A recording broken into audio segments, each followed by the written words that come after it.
Good afternoon guys! Narito ang inyong madiscarding mami. Ayan guys, mayroon akong gustong lulutuin, no? Magluluto ako ng escabeche, no? Escabecheng dalagang bukid. Ayan, mayroon akong luya, carrots, bawang, onion. Ayan, at ayan ang aking dalagang bukid, no? 6 na piraso ito guys. Ayan. Pinirito ko na guys, no? At ang aking gulay ay pinaghiwa-hiwa ko na para hindi na matagal. Ayan, at ang aking bell paper na ilalagay mamaya sa ating escabeche at ang iyang sauce, no? Ayan. Yung nakalutang na itim yan ay durog na paminta yan guys, no? Ayan, okay. At nilagyan ko ng kaunting ketchup. Ayan, ang available sa akin ngayon. At ayan, no, yan, hiniwa ko na yan guys, ha, para hindi na tayo magtatagal. At ngayon, diretso tayo dun sa pag-isa. Mainit na yung aking kawali. So, okay guys, kita-kita tayo dun sa kawali ng aking pag-gigisa. Ayan guys, no, mainit na yung kawali. Kasi kanina pinagprituhan ko na yung ng ating dalagang bukid. So, hindi ko na tinanggalang ng mantika. Ayan. Okay. Magigisa tayo. Para nandiyan pa rin yung katas ng isda. Lagay natin ang ating sibuyas.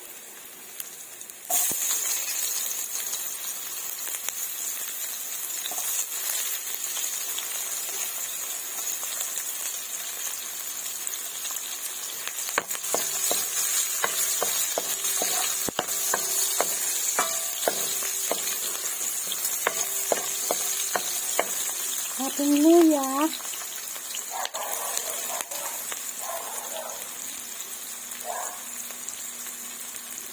Ayan ang ating luya. Marami-rami akong luya nilagay para hindi malasan yung lansa ng isda. No? Saka masarap ang luya sa katawan. No? Pagkargado ng lamig, no? Namamahos. May tonsil. Namamahusay ang luya. Guys, masakit mga kasukasuhan. No, maganda ang luya. Yan guys. Tapos, ilagay natin ang carrots. Yan. Ang bell pepper natin sa uli na lang natin yan, no? Ayan, madali na lang naman maluto yan.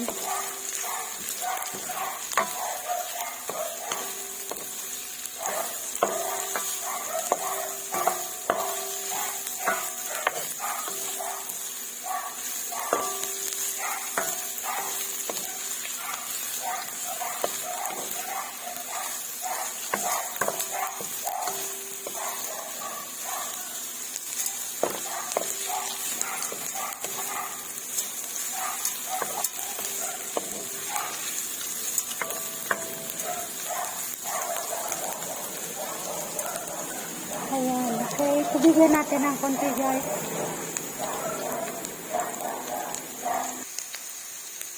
Ayan guys.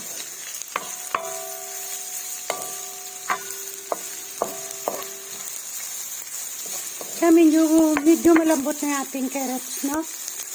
Ayan, so maglagay tayo konting tubig lang.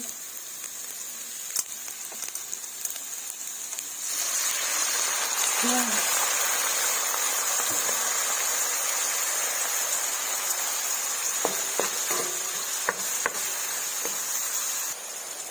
Saka natin ito ilagay guys. Kanina yung aking sauce na ginawa. Ayan.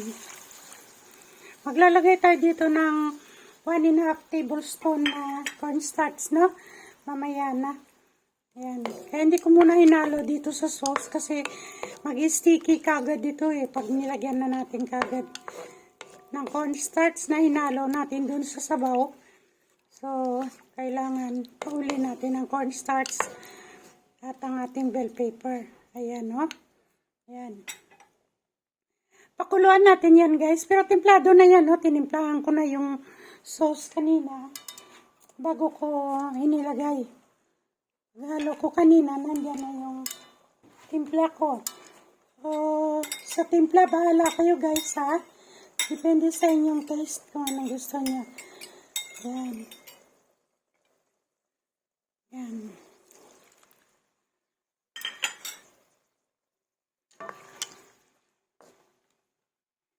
Okay, takpan natin sandali guys.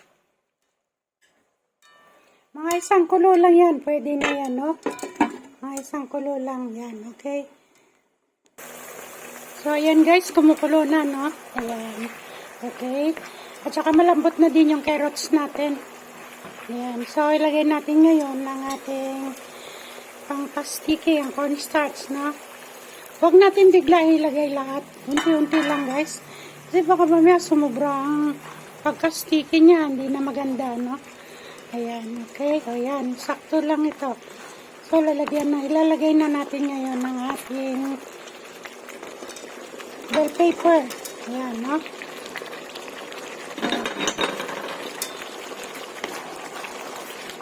Ayan, guys. Malakas yung aking apoy na matutunti. Ayan.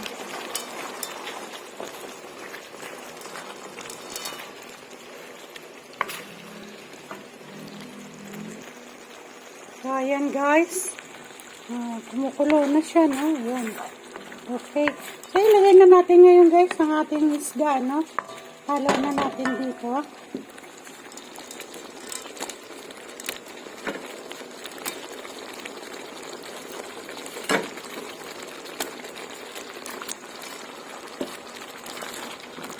Ayan. Ang sarap nito guys. Ayan, no?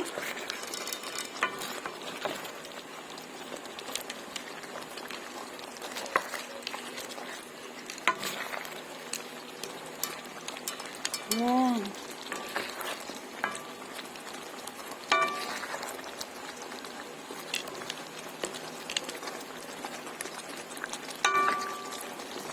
Okay na yan siya guys. Ayan.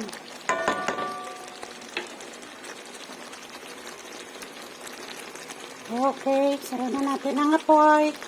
Okay, kita-kita tayo sa lamesa guys, no? Ilagay ko doon sa lalagyan at makikita ninyo. At, ayan, no? Sarap niyan. Okay, sarap ng sauce. Tinikman ko. May sugar nga pala yan, guys. Hindi ko na naipakita ang paglagay ko. Mga 1 tablespoon ng sugar na inilagay ko dyan. Okay, kita tayo sa lamesa, ha? Okay. So, okay, guys. Ayan na yung ating niluto, no? Ayan. So, ang sarap niyan, guys, no? Kasi nilagyan ko siya ng konting sugar. No? At saka huwag niyo kalimutan lagyan ng 1 tablespoon na suka, no? Vinegar. Okay? So, ayan siya guys, no? Ayan guys, ang ating finished product. Ayan, napakasarap niyan guys, no? Ayan, ang ating tawag dito. Ano ba yun? Ha? Escabeche. Escabeche.